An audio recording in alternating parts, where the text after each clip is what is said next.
ఓం గణేశాయ నమః. ఓం శ్రీకృష్ణ పరబ్రహ్మణే నమః. శ్రీమద్భాగవతం దశమ స్కందం చదువుకుంటున్నాము. బ్రహ్మదేవుడి స్తుతి. బ్రహ్మదేవుడు ఆయన లీలలు చూసి బ్రహ్మదేవుడే మైమరచిపోయి ఆయన్ని స్తుతిస్తున్నాడు. పరమాత్ముడవని సద్గురు కృపను పొందిన జ్ఞానులు మాత్రమే తెలుసుకోగలరు నీ లీలలు. నీ పాదసేవలోనే నిమగ్నులైన భక్తులు కూడా తెలుసుకుంటారు. నిన్ను సేవించే మహాభాగ్యం ఈ నంద పురజములోని వారందరికీ లభించింది. వేదాలు కూడా తెలుసుకోలేనట్టి నిన్ను ఈ భూలోకంలో, ఈ బృందావనంలో, ఈ మందలో నిన్ను కృష్ణ కృష్ణ అని పిలుస్తూ, ఆలపిస్తూ, ప్రేమిస్తూ తమ సర్వస్వాన్ని సమర్పించే ఈ గొల్లలతో ఒక్కని పాదధూళి అయినా నా శిరస్సుపై పడితే చాలదా? ఈ బ్రహ్మపదం దేనికి? నిన్ను చంపవచ్చిన పూతననే నీలో చేర్చుకున్నావు కదా.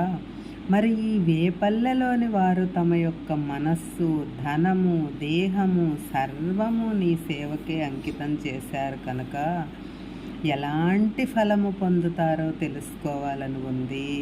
ఓ జగన్నాథ, కంసాది లోక కంటకులను కూడా అంతమొందించటానికి అవతరించిన దేవాదిదేవా, నిన్ను నేను ఈ కల్పాంతము వరకు ఆరాధించేవాడగుదునుగాక అని ఇంకా అనేక విధాలుగా స్తుతించి బాలకృష్ణుని అనుమతితో సత్యలోకానికి వెళ్ళిపోయాడు. దాచబడిన దూడలు, బాలకులు ఎక్కడి వారక్కడే వెలిశారు. 1 సంవత్సర కాలం గడిచిన కృష్ణమాయచే బాలురంతా ఒక్క అరక్షణమే గడిచినట్లు భావించారు. వారి భోజన పదార్థాలన్నీ చెక్కు చెదరక, చెడిపోక అలాగే ఉన్నాయి. మొదట దూడలను తోలుకొని వచ్చుటకు వెళ్ళిన కృష్ణుడు చేతిలో వెన్న కలిపిన అన్నంతో ఆ దూడలను తోలుకొని అందరూ కూర్చున్న చోటికి వచ్చాడు. కృష్ణుడు చూసి వారందరూ, కృష్ణ, నీ గురించే చూస్తున్నాము, ఆకలి వేస్తుంది, అన్నం తిందాము, తొందరగా వచ్చి కూర్చో అన్నారు. అందరూ కలిసి హాస్యాలాడుకుంటూ ఆనందంగా ఆరగించారు. ఇళ్లకు తిరిగి వెళ్తూ కృష్ణుడు వారందరినీ కొండ శిలువ చచ్చిన చోటికి తీసుకుని వెళ్ళాడు. ఆ సర్పం తెరిచియున్న నోటితోనే ఈ సంవత్సర కాలంలో బాగా ఎండిపోయి కేవలం చర్మంగానే మిగిలిపోయింది.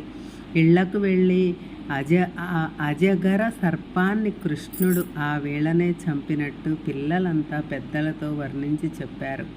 రాజా, ఈ విధంగా కృష్ణుడు తన 5వ వేటనే అఘాసుర్ని చంపిన 1 సంవత్సరం తరువాతనే బృందావన వాసులకు పిల్లలు చెప్పగా తెలిసింది.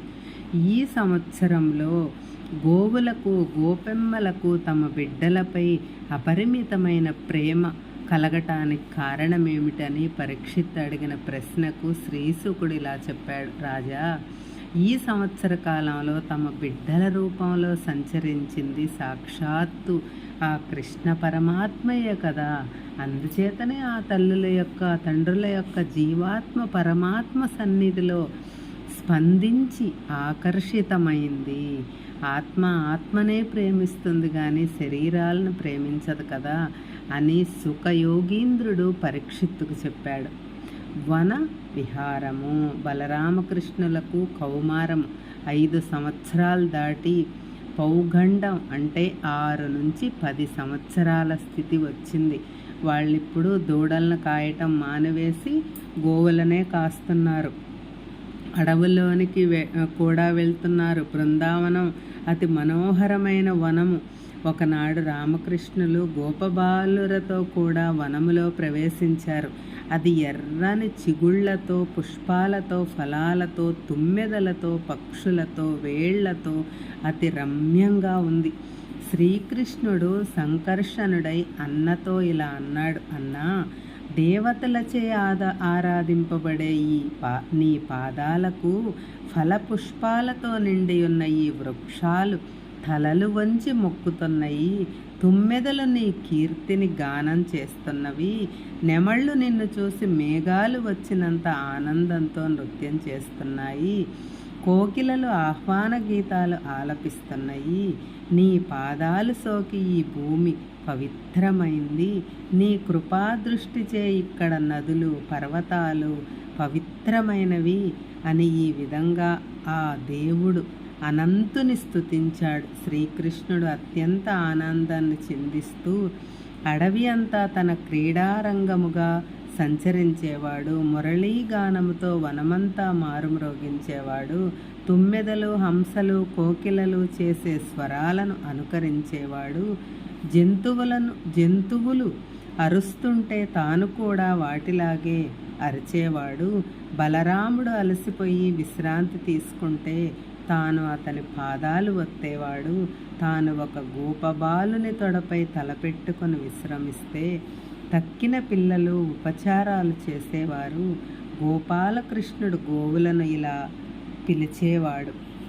ఈ విధంగా బలరామకృష్ణులు తమ తోటి బాలురతో వనములో విచ్చలవిడిగా విహరిస్తుండగా ఒకనాడు శ్రీరాముడనే బాలుడు రామకృష్ణులతో ఇలా చెప్పాడు. ఇక్కడ దగ్గరలో ఒక తాటి చెట్టు వనముంది. ఎన్నో తాటి పండ్లు రాలుతూనే ఉంటాయి. కానీ ఆ వనములో ఎవ్వరూ ప్రవేశించలేరు. ఎందుకంటే అక్కడ గార్ధవ రూపాననున్న ధేనుకుడు అనే రాక్షసుడున్నాడు. వాడు మహాబలశాలి. వానితో సమానులైన గార్ధవ రాక్షసులు ఎందరో ఆ వనంలో ఉన్నారు. ఆ వనంలోనికి ఎవ్వరు ప్రవేశించినా ఆ రాక్షసుడు భక్షించేస్తాడు. అందుచేత మనుష్యులే కాదు పశుపక్షాదులు కూడా అందులోకి వెళ్ళవు. ఆ తాటి పండ్ల వాసన అంతటా వ్యాపిస్తుంది. మాకైతే ఆ పండ్లను తినాలనిపిస్తుంది అని చెప్పగా మిత్రుల కోరికను తీర్చాలని అన్నదమ్ములిద్దరూ ఆ వనంలో ప్రవేశించారు. బలశాలి అయిన రాముడు తాటి చెట్లను ఊపగా చాలా పండ్లు రాలాయి. ఆ శబ్దం విని రాక్షసుడు పరిగెత్తుకుంటూ వచ్చి బలరాముని గుండెల మీద వెనుక కాళ్లతో తన్నాడు. పరిగెత్తుకొని కొంత దూరం వెళ్ళి వచ్చి మళ్ళీ అలాగే తన్నబోయాడు. బలరాముడు దాని వెనుక కాళ్లను పట్టుకొని ఆ గార్ధభాన్ని గిరగిరా తిప్పి విసిరికొట్టేసరికి అది అప్పుడే ప్రాణాలు విడిచి చచ్చి చెట్ల మీద పడింది. ఆ తాకిడికి కొన్ని తాడి చెట్లు పడిపోయాయి. ధేనుకుడు పడిపోవటం చూసి తక్కిన గార్ధవ రాక్షసులు వచ్చి అన్నదమ్ముల మీద పడి తన్నబోయారు. బలరామకృష్ణులు వారందరినీ అదే విధంగా హతమార్చారు. ఆ వనానికి రాక్షస పీడ వదిలిపోయింది. పిల్లలందరూ గోవులను తోలుకొని ఆ వనంలో ప్రవేశించి పండ్లను ఆరగించారు. గోవులకు పచ్చని పచ్చిక బయళ్ళు దొరికాయి. ప్రకృతి ప్రసాదించిన వాటిని తాము అనుభవించలేనందున ఇతరులెవ్వరూ కూడా అనుభవించరాదు అనే కొంటెతత్వం గలవారు లోభులు మత్సరులు అనబడతారు. అట్టివారు నశిస్తారని ఈ ధేనుకాసుర వృత్తాంతం తెలియజేస్తుంది. కాళీయ మర్దనం. బృందావనంలో బాలకృష్ణుడు బలరామునితో గోపబాలునితో కూడి వ్యవహరిస్తూ అనేక లీలలు చూపుతున్నాడు. ఒకరోజు బలరాముడు లేకుండా కృష్ణుడు మిత్రులతో యమునకు వెళ్ళి ఆటలాడుకుంటున్నాడు. అందరూ అలసిపోయారు. గోవులు గోపబాలురు అంతా యమునలో నీరు త్రాగారు. వెంటనే అందరూ మూర్ఛపోయి ప్రాణం లేని వారిలాగా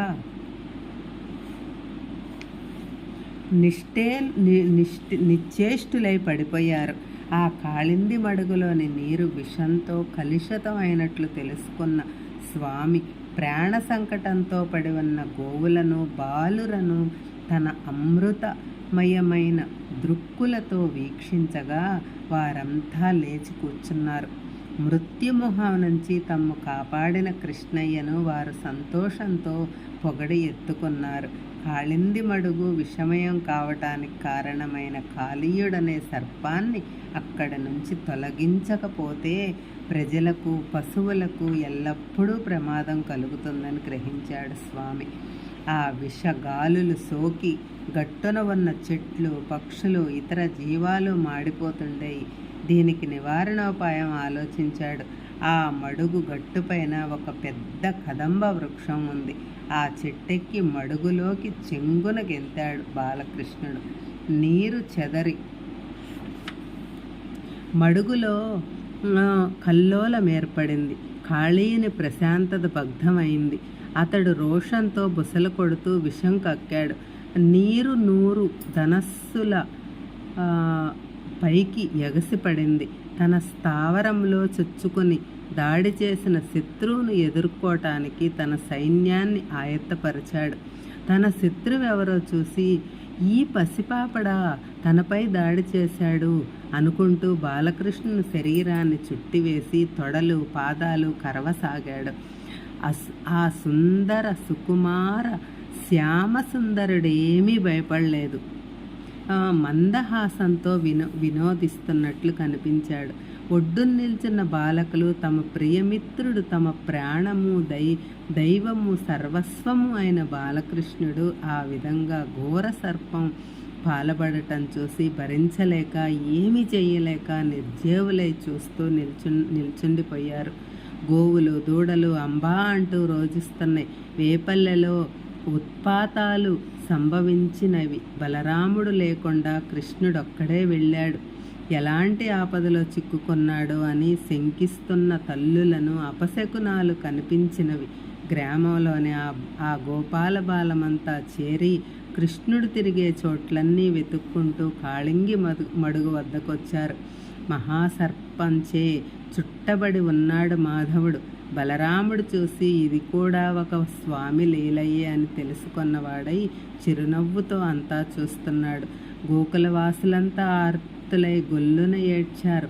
యశోదాదేవిని పట్టుకొని తాము కూడా ఏడ్వసాగారు. బాలకృష్ణుడి చేష్టలన్నీ ఏకరువు పెట్టుకుంటూ అతడు లేనిదే ఇక తమ జీవితం ఎందుకు అని విలపిస్తున్నారు. తండ్రి, ఈ పాడు సర్పం మమ్మల్ని కరవకుండా నిన్నెందుకు కరిచిందయ్యా? నీవు బాగుంటే మమ్మల్ని రక్షిస్తావు కానీ నిన్ను మేము రక్షించలేం కదా. అయ్యో నాయనా, నీ యొక్క గారాల చూపులతో మమ్మల్ని ఇక చూడవా? నీ స్నేహితులతో క్లుప్తంగా కబుర్లు చెప్పవేమి? అందెలు గల్లు గల్లుమనట్లు నీ చిన్ని పాదాలతో నృత్యం చేయవదేమి తండ్రి? గోపికలతో కిలకిలా నవ్వటానికి వెళ్ళవేమి? గోపకిశోరా తండ్రి, ఇప్పుడు నీవు ఇలా పాము వాత పడితే ఇంక మాకు ప్రభు ఎవ్వరయ్యా? మాకు నీ తోడితే లోకం కదా. నీవు లేని లోకం మాకెందుకు స్వామి అని గోలపెట్టి ఏడుస్తూ అందరూ కలిసి ఆ విషపు మడుగులో పడి ప్రాణాలు విడవటానికి సిద్ధపడుతుండగా బలరాముడు వాళ్ళని వారించి అడ్డుపడ్డాడు. ఈ వ్యవహారమంతా నిర్లిప్తతో గమనిస్తూ నిస్సహాయంలాగా కొంతసేపు నటిస్తూ ఉన్న స్వామి ఒక్క ఊపున సర్పబంధనం నుంచి విదిలించుకున్నాడు.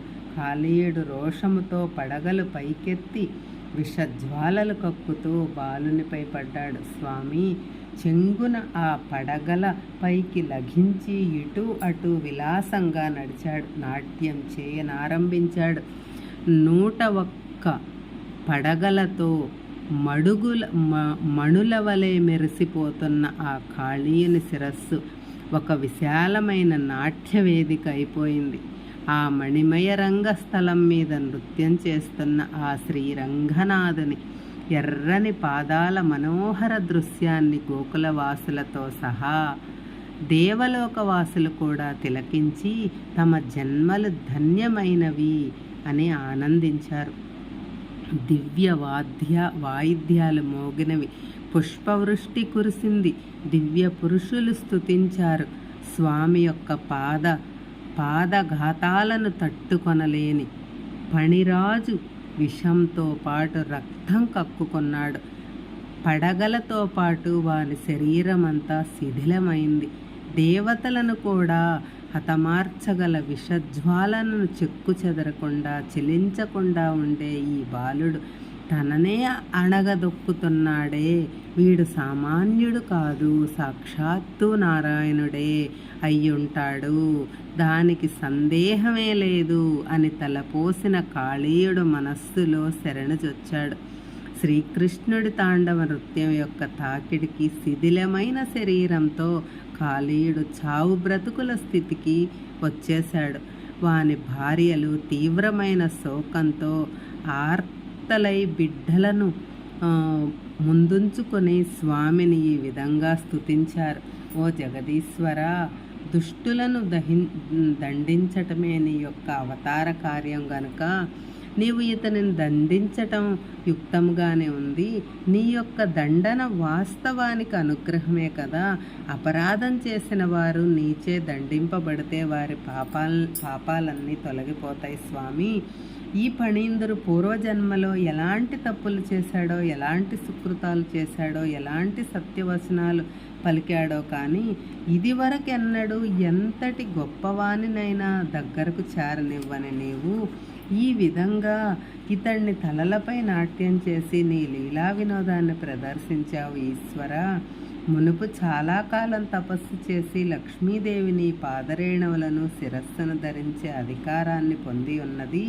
కానీ ఈ సర్పరాజు అలాంటివేమీ చేయకుండానే నీ పాదాల సంస్పర్శను పొందాడు. ఎంత అద్భుతమో కదా పరమేశ్వర. నీ పాద పరాగాన్ని పొందిన ధన్యులు భూలోకంలో చక్రవర్తి పదాన్ని కానీ, స్వర్గలోకంలో ఇంద్ర పదాన్ని కానీ, సత్యలోకంలో బ్రహ్మ పదాన్ని కానీ, రసదిద్దులు కానీ, యోగసిద్ధులు కానీ దేనిని పొందటానికి ఇష్టపడరు కదా. ఎవరికీ లభించని ఈ మహాభాగ్యం పగబట్టి వరులను హింసించే ఈ మణిరాజునకు ఎలా సిద్ధించిందో కదా. నీ అనుగ్రహం ఎవరికి ఎప్పుడు ఎందుకు లభిస్తుందో ఎవ్వరూ చెప్పలేరు స్వామి. నీవు విశ్వాత్ముడవు, విశ్వరూపుడవు, విశ్వకారుణుడవు. నీకు మా శతకోటి ప్రణామాలు దేవా.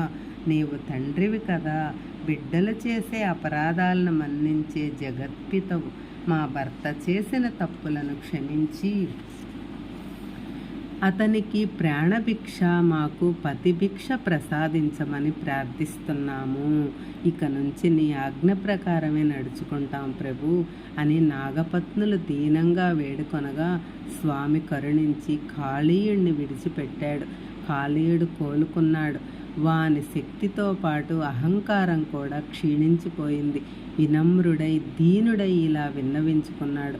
హే భగవాన్, జన్మతః మేము దుష్టులము, తామసులము, పగ పెంచుకునేవారము. ఇదంతా నీ సృష్టి విశేషమే కదా, నీ మాయా ప్రభావమే కదా. నీవు మన్నించిన, శిక్షించిన నీ అనుగ్రహము నా భాగ్యం అనుకుంటాను అని ప్రార్థించిన కాళీయుని మాటలకు స్వామి ఎంతో సంతసించిలా అన్నాడు. సర్పశ్రేష్ఠ, ఈ మడుగులో నీవు కాపురం ఉండటం ప్రజలకు, పశుపక్షాదులకు ప్రమాదకరము కనుక నీవు సకల బంధు పరివారంతో పోయి సముద్ర గర్భంలో నివసించు. నీ తలలపై ఏర్పడిన నీ యొక్క పాద చిహ్నాలను చూసి గరుత్మంతుడు నిన్ను హింసించడు అని అభయమిచ్చి లోకాలను ఈ విధంగా ఆశీర్వదించాడు స్వామి. ఈ కాళీయమర్దన వృత్తాంతం విని స్మరిస్తుంటే వారికి సర్పభయం ఉండదు. ఈ మడుగులో స్నానం ఆచరించి ఉపవాసముతో నన్ను తలచి కొలిచి జలతర్పణ చేసేవారు పాపాలను పోగొట్టుకున్నవారై సముచితులై ఉంటారు అన్నాడు. దయామయుడైన ఆ సర్వేశ్వరునకు కాళీయుడు ప్రణామాలు చేసి దివ్యాభరణ రత్నమాలికలను, నీలోత్పల మాలికలను సమర్పించి సపరివారంగా రత్నాకర ద్వీపానికి వెళ్ళిపోయాడు. పూర్వము సర్ప భీతి చేత ప్రజలు నెల పూజలు చేస్తూ నైవేద్యాలను చెట్ల కింద పెట్టేవారు. వాటిలో కొంత ఆరగించి కొంత భాగం ఆ సర్పాలు గరుత్మంతునకు అర్పించేవి. తన విషము యొక్క శక్తి అంతా తన పడగల శక్తి యందు మితిమీరిన అహంకారం పెంచుకొని కాళీయుడు తన ఇవ్వవలసిన నైవేద్య భాగాన్ని ఇవ్వకపోవటమే కాకుండా ఇతర సర్పాలు అర్పించిన భాగాలను కూడా తానే తినివేస్తుండేసరికి గరుత్మంతునికి ఆగ్రహం వచ్చి కాళీయుని చీల్చివేయాలని దిగి వచ్చాడు. తన నోట ఒక్క పడగల నెత్తి బడబాగ్ని వంటి విషజ్వాలను క్రక్కుతూ కాళీయుడు ఎదిరించాడు. ఇద్దరి మధ్య ఘోర యుద్ధం జరిగింది. గరుడుని రెక్కల దెబ్బలకు, గోళ్ళు ముక్కు చేసిన ఛిద్రాలకు భయపడిపోయి కాళీయుడి కాలిన్ని మడుగులో కాపురం పెట్టాడు. గరుడు మునిశాపం వలన ఈ మడుగు ప్రాంతాలకు రాలేడని కాళీయునికి తెలుసు. తల్లి సౌభరి అనే ఋషి ఈ మడుగులో తపస్సు చేసుకుంటున్నప్పుడు గరుడు వచ్చి అందల చేపలను తినేస్తుంటే ఆ చేపలు చేస్తుండే హాహాకారాగాలు విని ముని ఆ మడుగు వద్దకు ఏ పక్షులు రాకూడదని శపించాడు. ఆ విధంగా కాళింది మడుగులో ప్రవేశించిన కాళీయుడు ఇప్పుడు శ్రీకృష్ణుడి ఆదేశించే విడిచి వెళ్ళాడు. కాళీయుడు అతని పత్నులు సమర్పించిన దివ్య గంధ అంబర సువర్ణ మణిమయ మాలికలను ధరించి శ్రీకృష్ణుడు బయటకు రావటం చూసిన యశోద, రోహిణి మొదలైన గోపాంగనులు, నంద సునందాదులైన గోపకులు మూర్ఛ నుంచి తేరుకొని పరమానందంతో గంతులు వేశారు. బలరాముడు తమ్ముని గాఢలింగనం చేసుకున్నాడు. గోవులు, వృషభాలు సంతోషంతో రంకెలు వేస్తూ గంతులు వేశాయి. మోడులు చిగుర్చాయి. బ్రాహ్మణులు స్వస్తి వచనాలు పలికారు. దేవతలు పుష్పవృష్టి కురిపించారు. సూర్యుడు అప్పటికే అస్తమించాడు. అందరూ తిరిగి గ్రామం చేరుకోవటం కాదని ఆ రాత్రికి అక్కడే విశ్రమించాలనుకున్నారు. చెట్ల కింద ఆకులు గడ్డి పరుచుకొని పడుకున్నారు. రోజంతా భోజనం లేక వ్యాకులపాటు చెంది ఉండటం చేత బడలికచే గాఢ నిద్రపోయారు. అర్ధరాత్రి వేళ అడవిలో కారు చిచ్చురేగి అన్ని వైపులా వ్యాపించింది. అందరూ హాహాకారాలు చేస్తూ అటు ఇటు పరుగెత్తుతున్నారు. గోవుల అంబారవాలతో అంతా మారుమ్రోగుతున్నది. కృష్ణ కృష్ణ కృష్ణ రక్షించుడి అనే ఆర్ధనాదాలు వినవచ్చాయి. అప్పుడు దీనబాంధవుడైన ఆ దేవదేవుడు దావాగ్నిని తన నోటిలోనికి పీల్చుకున్నాడు. అంతా జయజయధ్వనులు నిండిపోయాయి. తెల్లవారుతుండగా అందరూ ఇండ్లకు బయలుదేరారు. ప్రలంబాసురుడు, బాలకృష్ణులు నదీ తీరాల్లోని కొండచర్యల్లోనూ పొదల పొంతను పచ్చిక గుబుర్లలోనూ పశువులను మేపుతూ విచ్చలవిడిగా విహరిస్తూ ఎంతో ఆనందంతో గడిపేస్తున్నారు. వీరిని ఏ విధంగా హింసించాలా అని యోచిస్తూ ప్రలంబుడనే అసురుడు గోపబాలుని రూపం ధరించి వారి చెంతకు వచ్చాడు. సర్వమూ తెలిసిన స్వామి ఏమీ తెలియని వానిలా చూస్తున్నాడు. రాక్షసుడు దగ్గరకు పిలిచి చెలిమి చేసి తన మిత్రులతో ఇలా అన్నాడు: మనమంతా 2 పక్షాలుగా ఆడుకుందాము. బలరాముని పక్షంలో కొందరు, నా పక్షంలో కొందరు చేరండి. ఓడిన వారు గెలిచిన వారిని మొయ్యాలి అని చెప్పాడు ప్రలంబుడు. కృష్ణుని పక్షంలో చేరాడు. కారణం ఏంటంటే ఒకవేళ ఓడిపోతే కృష్ణుడు మొయ్యవలసి ఉండదు. ఇది వరకే తృణావర్తుడనే అసురుడు సుడిగాలి అయి వచ్చి కృష్ణుణ్ణి ఎగురవేసుకొని పోయి అతనిని మొయ్యలేక చచ్చాడు. అందుచేత ప్రలంబుడు కృష్ణుని పక్షంలో చేరాడు. అందరూ భాండీరకం అనే మర్రి చెట్టు కిందకు చేరి ఆటలాడటం మొదలుపెట్టారు. శ్రీకృష్ణుడు బలరామునితో రహస్యంగా ప్రలంబుని గురించి చెప్పి జాగ్రత్త వహించి వీలైతే వధించమన్నాడు. ఆటలు జోరుగా సాగినవి. బలరాముని పక్షంలోని శ్రీధాముడు ఓడిపోయి శ్రీకృష్ణుడు తమ మీద నెక్కించుకొని మోశాడు. కృష్ణుడి పక్షంలోని భద్రసేనుడు, ప్రలంబుడు ఓడిపోయారు. భద్రసేనుడు ఎదిరి పక్షంలోని వృషభుని నెక్కించుకున్నాడు. ప్రలంబుడు బలరాముని ఎక్కించుకున్నాడు. అదను దొరికిందని ప్రలంబుడు బలరాముని ఎటో మోసుకొని పోసాగాడు. బలరాముడు రాను రాను బరువెక్కి అసురుడు మోయలేనంత భారంగా తయారయ్యాడు. ప్రలంబుడు ఇక మానవ దేహాన్ని విడిచి అతి భయంకరమైన నిజరూపంలో బలరాముని మోసుకొని పోసాగాడు. బలరామునికి పర్వత శిఖరం మీద కూర్చున్నట్టు అనిపించింది. అసురుని శిరస్సుననున్న సువర్ణ రత్నఖచిత కిరీటం మెరిసిపోతుంది. వాని ముఖము, కూరలు, కన్నులు మహాభయంకరంగా ఉన్నాయి. ఆకాశ మార్గాన ఎగిరిపోతున్న అసురుని భుజస్కంధాలపైనున్న బలరాముడు తన పిడికిలు బిగించి వాని నెత్తిపై మెత్తగా వాని తల బద్దలైంది. ఇంద్రుని వజ్రాయుధ ఘాతానికి రెక్కలు తెగిపడిన పర్వతంలాగా ప్రలంబుడు పెద్ద శబ్దం చేస్తూ నేలకూలాడు. గోప కుమారులందరూ హర్షంతో గంతులు వేస్తూ ఆడారు. అంత పెద్ద రాక్షసుని మన రామన్న ఒక్కడే నేల కూల్చాడు, ఎంత అద్భుతం అంటూ జేజేలు చెప్పారు. ఆ అసురుని పీడ వదిలించుకుని ఇంద్రాది దేవతలు సంతసించి పుష్పవృష్టి కురిపించారు. దావాగ్ని. ఈ విధంగా బాలకులందరూ ఆటలతో మునిగి ఉండగా గోవుల మంద పచ్చికను మేస్తూ కారడవి మధ్యకు వెళ్ళిపోయింది. అక్కడ కారు చిచ్చు చెలరేగింది. ఆ వేడి గాలికి తట్టుకోలేక అవి దప్పికతో భయంతో అంబా అంబా అంటూ ఆక్రోశించాయి. ఆ ఘోష విని ఆటలు చాలించి బాలకులు పరుగున పోయి గోవులను మరల్చారు. గోపాలకృష్ణుడు మేఘగర్జన లాంటి స్వరముతో ఆ గోవులను పేరున పిలవగా అవి అన్నీ తల్లిని చేరుకున్న బిడ్డల్లాగా పరుగున అంబా అంబా అంటూ వచ్చాయి. దావాగ్ని వనమంతా వ్యాపిస్తున్నది. తప్పించుకునే మార్గమే కనపడదు. అందరూ దానికి ఆహుతి కాక తప్పదా అన్నట్లు ఉన్నది. పిల్లలంతా భయంతో తల్లడిల్లిపోతున్నారు.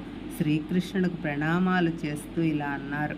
కృష్ణ, చూస్తున్నావు కదా, ఆకాశాన్ని అంటుకున్న ఈ కారు చిచ్చు ప్రపంచాన్నే బూడిద చేసేటట్టుంది. మేమంతా నీ వారమే కదా, మాకు నీవు తప్ప ఇంకెవరున్నారు రక్షించేవారు? మా ఈశ్వరుడు నీవే, మమ్మల్ని కాపాడవయ్యా అని వేడుకొనగా స్వామి ఇలా అన్నాడు. ఓ ప్రియ బంధువులారా, భయపడకండి, అందరూ కండ్లు మూసుకోండి అని చెప్పి భగవానుడు ఆ దావాగ్నిని తన నోటిలోనికి పీల్చుకోగా అంతా శాంతించింది. శ్రీకృష్ణుడు మూర్ఛపోయిన బాలకులను భాండీరక వృక్షం వద్దకు చేర్చారు. వాళ్ళు తెలివి తెచ్చుకుని తమ కృష్ణుడు భగవంతుడే అయి ఉంటాడని మరీ ఒకసారి అనుకున్నారు. శ్రీకృష్ణుడు బలరామునితో కూడి వేణుబూదుతూ గ్రామంలో ప్రవేశించాడు.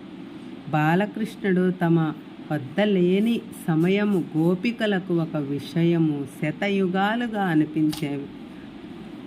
మురళీనాదం వినగానే అందరూ బయటకు వచ్చి ఎదురు వెళ్ళి అతనిని సందర్శించగానే వారికి పరమానందం కలుగుతుండేది. గోపబాలురు తమ ఇండ్లకు వెళ్ళి పెద్దలకు బలరాముడు ప్రలంబాసురుని వధించటం, కృష్ణుడు తమనందరినీ దావాగ్ని జ్వాలల నుంచి రక్షించటం మొదలైన అద్భుత చర్యలను వర్ణించి చెప్పారు. బలరామకృష్ణులు ఏదో దైవ కార్యం నిర్వహించటానికి వచ్చిన దేవతలై ఉంటారని గ్రామస్తులు భావించారు. ప్రకృతి బోధ. బలరామకృష్ణులు బృందావనమంతా తమదే అన్నట్టు గోపకుమారులతో కూడి విహరించేవారు. కాలం కూడా వారి వశములోనున్నట్లు ఉండేది.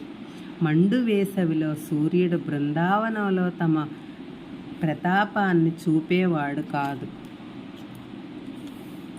అక్కడ నిత్య వసంతం లాగుండేది. వృక్షాలు ఫల పుష్పాదులతో అందముగా నుండేవి. నదులు, సరస్సులు శుష్కించేవి కావు. పచ్చిక బయళ్ళు పచ్చగా ఉండేవి. ఇదంతా భగవాన్ని సాన్నిధ్య విలాసమే కదా. నామరూపరహిత పరమాత్మ మానవ రూపధారి అయి అవతరించి సామాన్యపు గొల్ల పిల్లవానిలాగా పరుగెత్తు ఆయన యొక్క దివ్య మాయా ప్రభావం చేత ప్రకృతి మాత కూడా ఆ విధంగా సేవ చేసేది. వర్షాకాలంలో నదులు, జలాశయాలు నిండినవి. వేసవిలో శుష్కించిన బీజాలు అంకురించాయి. భూమాత సర్వాంగ సుందరిలాగా చూడముచ్చటగా ఉంది. జీవరాశులన్నీ తేరుకొని స్వస్థత చెందాయి. హరే కృష్ణ.